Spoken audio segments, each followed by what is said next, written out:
Hello, good evening. We're here till 7 o'clock. It's confession time, and thank you very much indeed for all the confessions which have been sent in.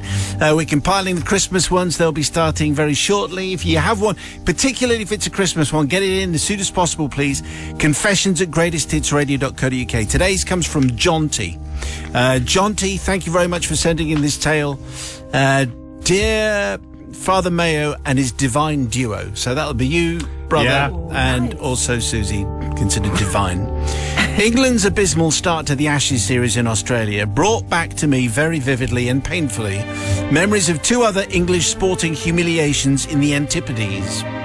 The year is 1991, the first week of February, and England's dismal Ashes series was already lost by the time the Aussies handed us a 9-wicket whopping at the Wacker in Perth.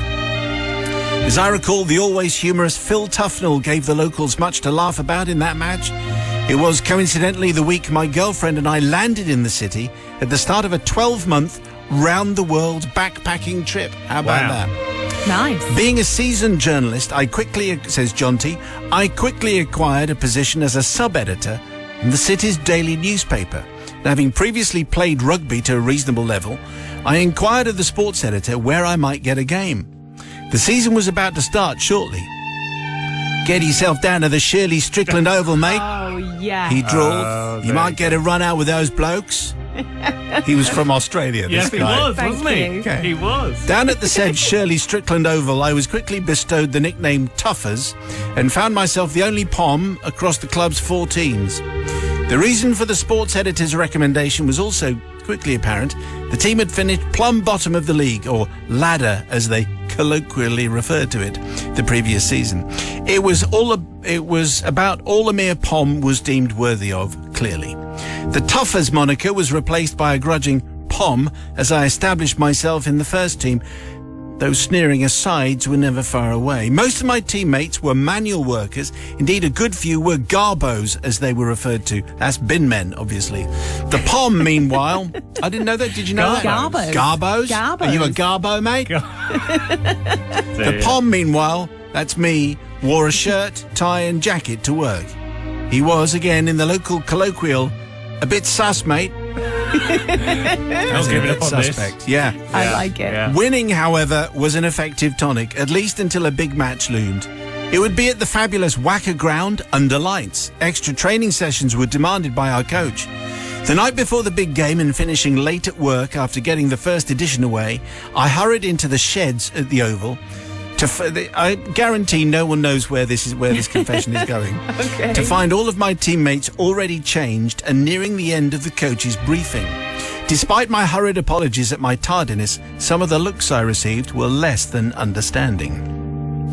Quickly, I took off my jacket and tie, pulled my nice Oxford shirt over my head, and kicked off my shoes before unbuckling my belt and unfastening my smart chinos.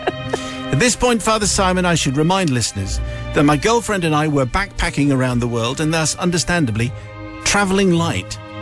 Only a perfunctory wardrobe had been packed, and that morning, running late for work and finding that my scant supply of underwear was in the laundry basket, I had hastily pulled on a pair of my travelling companions' briefs. What? I only realised this as I lowered my trousers to my knees.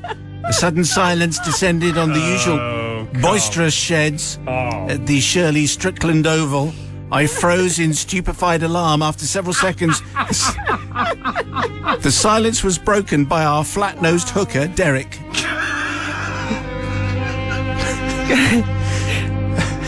Go on. Geez, boys, he said. The expletive deleted Pom. Where's women's gear? He was also from Australia. Yes, he was. Yeah. Though slightly less so than the last one. All eyes were fixed upon a very fetching red lacy number, which admittedly was very snug. After... you have to say, that's some mistake. After another few seconds, the team got one up.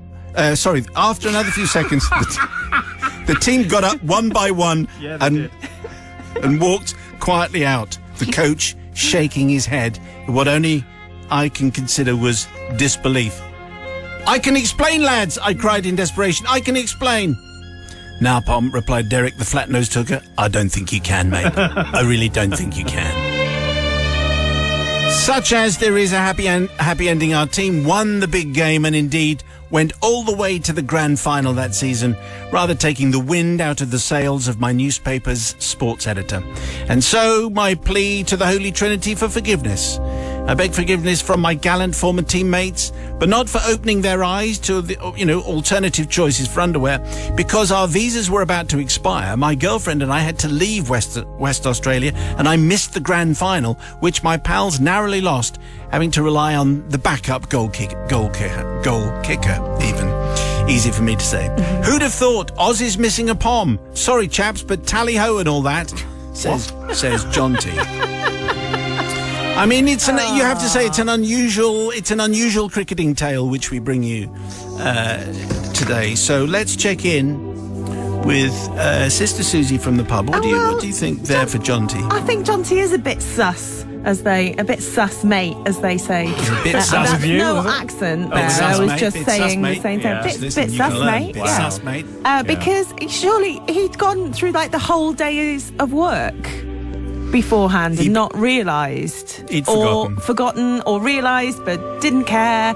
You had time to go and get new pants before your cricket match. So John T, I don't forgive you, because I think you were just a bit of a show-off. Brother from another gutter. Yeah, I'm going to agree with Suze. I think nobody's buying this one, John T. No one's buying.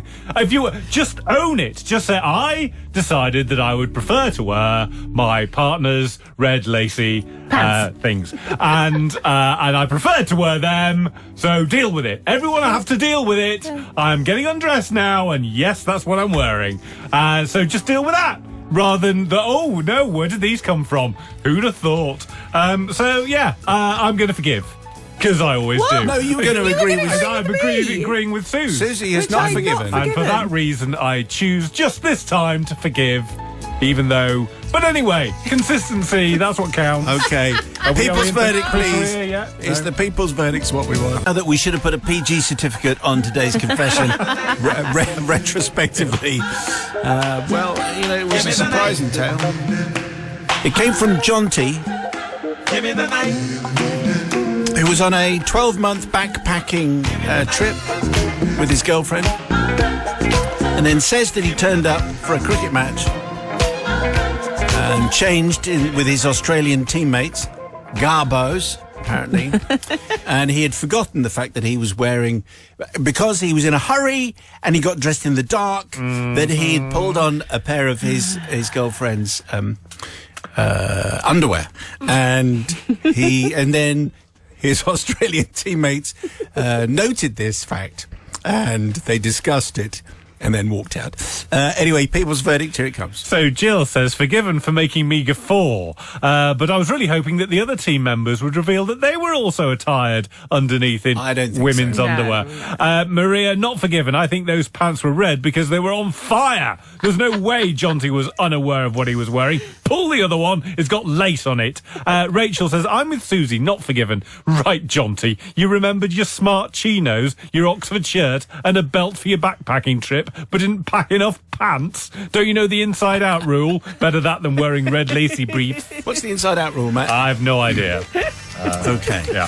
I do know what it is. Do you? Okay. Because you told me. Yeah, thanks. Wow. Your confession is welcome, particularly if it's a festive confession. Get it in as fast as possible, and you can get a smart speaker. How generous is that? Very nice.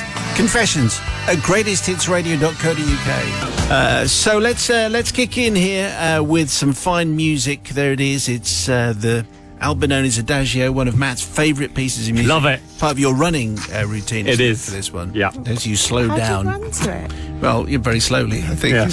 Not at all. As he turns into his crunchy gravel drive. Crunchy gravel drive. As he sweeps past the staff. Sounds like a radio drama. That's true. Anyway, today's confession comes from Mummykins. Okay. Father Simon, all-knowing Sister Susie, and brother from another gutter. Yep. I heard recently you were asking for confessions relating to Christmas. Well, here we go. Our little faux pas began back in November 1998 when my daughter, Lottie Lulukins, obviously not a real name, was just 3 years old. My husband and I tried to be good parents by answering any questions as best we could, and she, being the innocent little girl that she was, would soak up the information like a sponge and took everything that we said as gospel. Lottie Lulukins and I went, that could be very annoying, let's just say Lottie, went everywhere together. She was my shadow. If I was cleaning, she would have her own mini duster. If I was talking on the phone, she'd be talking on her toy phone. If I was working from home, she would have her mini typewriter, notepad and pen. You get the picture. This even extended to taking her own miniature shopping trolley on our weekly trip to the supermarket, where I would keep her entertained by asking her to get different items, add them up and put them in her trolley. Oh, good idea. Reading and maths covered in one easy trip. However, one day my husband, let's call him Daddy Doodoo-kins, let's not, decided to come shopping with us. Instead of Lottie taking her trolley, he persuaded her that it would be more fun for her to be pushed around in our trolley. This, Father Simon, was a big mistake. Well, 3 aisles in, he began to see the error of his ways. Instead of taking direction, Lottie was giving it, loudly and in abundance. Daddykins, we need soap from over there. Don't forget the crisps from down there. Oh, could we have curly whirlies from up there? Yes. Stress, he didn't know the meaning of stress until now. Pointing inquiringly to a grey-haired gentleman dressed in black, Lottie asked, Daddykins, who's that? That, Lottie Lou, he replied in a slow, deep and menacing voice, is the vicar. Right. At this point, Father Simon, I have to confess that we're not a religious family and our daughter had never seen a man of the cloth before. What does a vicar do? She asked innocently. Good question. My husband has always been quick at thinking on his feet, but doesn't always think of the consequences. He looked at me. This'll quiet her down, he said. Turning back to Lottie Lou, he replied, the vicar never likes very much noise, and if he hears noisy children, he takes them away. Right. Okay. Well, as I'm sure you can imagine, the colour drained from Lottie Lou's... top parenting. Yeah, very good. Drained from Lottie Lou's face, and she sat silent in the trolley for the next 20 minutes. Job done. Yep. Staring intently at the vicar every time he passed. As he did, gliding past every now and again. That, Father Simon, was the last we heard about the vicar until 3 weeks later, when our beloved little girl had secured the part of Angel Gabriel in the playgroup Nativity. Daddykins and I took our seats on the front row, surrounded by other proud parents, nodding and smiling, all ready to watch our little treasures in their first ever Christmas performance. Cameras and camcorders began recording, very annoying. Our little darlings sang their hearts out. It was adorable. Finally, the playgroup leader got up onto the stage and said, we're extremely fortunate to have Father Roger here this evening to round off our nativity with one last carol. At that moment, Father Roger walked onto the stage to the applause of the audience. I don't know why he gets applauded, but anyway, he does, because they're applauding anything. The sound of clapping hands was soon drowned out by Lottie Lou's deafening scream, it's the vicar! Run! As the vicar went towards Lottie Lou, she proceeded to do what we'd always taught her to do. Kick him in the shins as hard as she could. Scream and run away. Pandemonium does not describe what happened next, Father Simon. Lottie Lou and the other angels made a break for it stage left, arms and legs flailing. Joseph and Mary darted off and hid behind the manger with baby Jesus. The shepherds legged it to stage right, and as for the donkey, he bounded off the stage right off the front and landed in a petrified heap in front of a rather bemused Daddykins. Yes. It only took a short while to gather up the cherubs and return them to the comforting arms of their parents. After explaining why Lottie Lou had gone into a full-on meltdown, we stayed and enjoyed mince pies, mulled wine, whilst laughing and joking about the evening's events. So everything was fine in the end. Father Simon, we asked for forgiveness not from the playgroup leader or parents as they saw the funny side of things, nor do we ask forgiveness from the poor vicar who had a very nasty bruise on his shin for weeks. Lottie Lou was only doing what she'd been told to do when meeting a stranger. But we do ask forgiveness from the cast of the Nativity of 1998, especially the poor old donkey. Well, you would have thought that actually the vicar probably deserves some kind of an apology, given that he was the entirely innocent figure in this story and ended up with a bruised leg. Anyway, it's Mummykin's story of the nativity that went slightly wrong. Sister Susie from the pub. Oh, Mummykins, I do like that one. That really did give me a big chuckle. And I think, yeah, maybe you should be apologising to the vicar, but also apologising to your daughter as well, because it wasn't her fault. She was only doing what you told her to do. That is true. You know, you said he took children, so she kicked him in the shins and ran away and warned all the other children. What do you expect? But, you know, no one was really hurt. Well, the vicar was hurt, so I don't know if I can forgive you. No, not forgiven? Not forgiven? Is that what you're saying? Yeah, well, yeah, you got a bad shin. Okay. Yeah. All right. Okay, Brother Matthew. I mean, obviously, I'm going to forgive. This is probably the best Christmas confession we've done. That is so, well, it's the first one. Good. It is the first one, it's the only and one, the best one, in my opinion. I'm going to definitely forgiving. I mean, lying to kids, obviously, that's always going to get a big tick from me. But if only all nativities were like this one. It's the vicar, run, bang in the shins, and we're off, limbs everywhere. Loving it. So, yeah, definitely forgiving. Okay, so let's get the people's verdict in. Do you forgive Mummykins?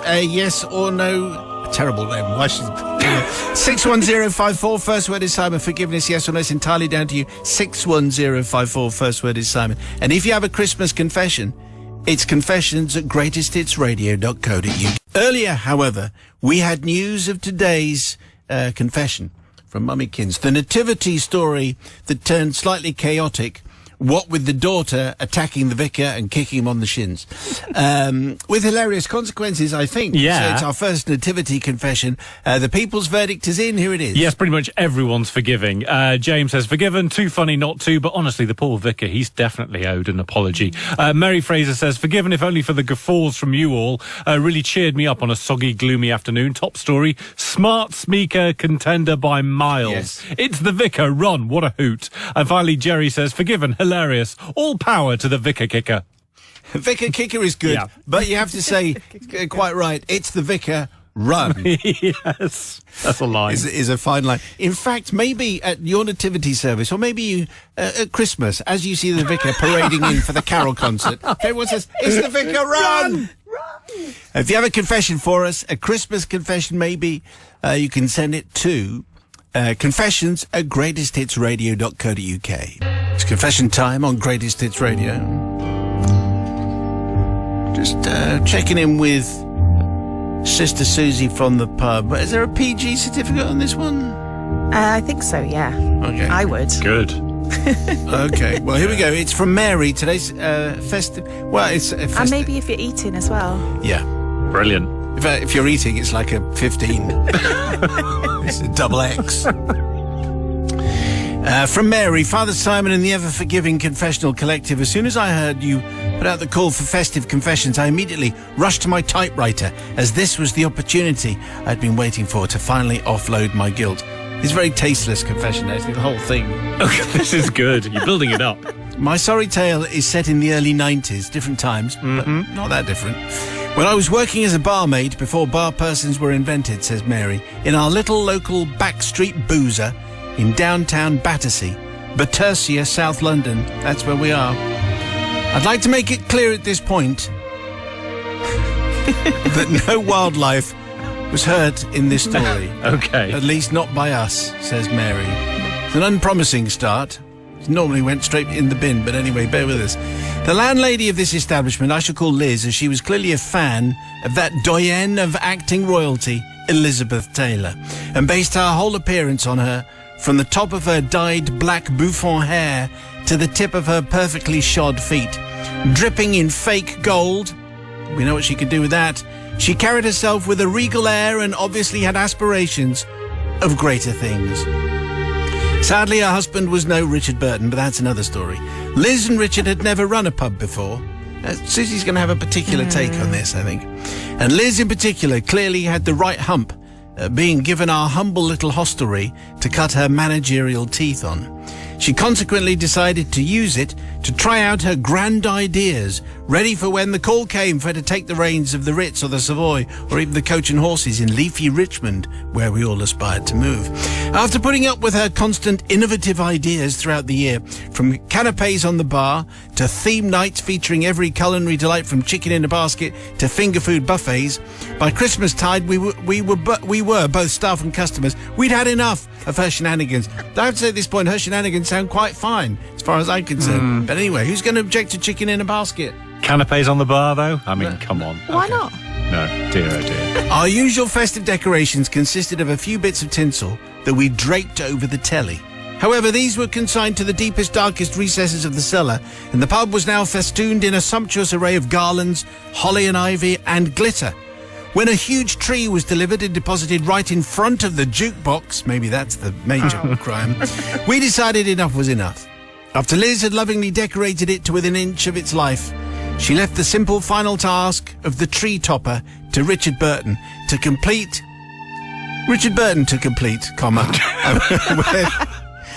with those final instructions ringing in his ears, she swept out of the building in a cloud of odour. Taylor. He, not being a particularly enthusiastic or motivated manager, duly left the building shortly after to sit at the bar of some neighbouring tavern and while away the hours, as was the custom of landlords back in the day. Is that right, Sister Susie? It is quite nice to get out from your pub to go and sit at someone else's pub. But you had a job to do. Nice. Anyway, he had left the tree untopped. And so it came to pass that one of our more peeved regulars, Dave, helpfully decided he'd finish the job for him. It was at this juncture, I need to further point out, that a few days earlier, some poor unfortunate squirrel, whilst searching for an errant nut in the side street outside, had clearly lost the battle with an oncoming vehicle, and he currently lay without life in the gutter. Now, who needs a fairy when there's a dead flat squirrel available? This is what we were all saying. Tufty was duly apprehended by Dave and with great ceremony placed atop the tree where it stayed throughout the Christmas season. For some reason, neither Liz nor Richard ever thought to look up when in the vicinity of the tree, even when posing for photos.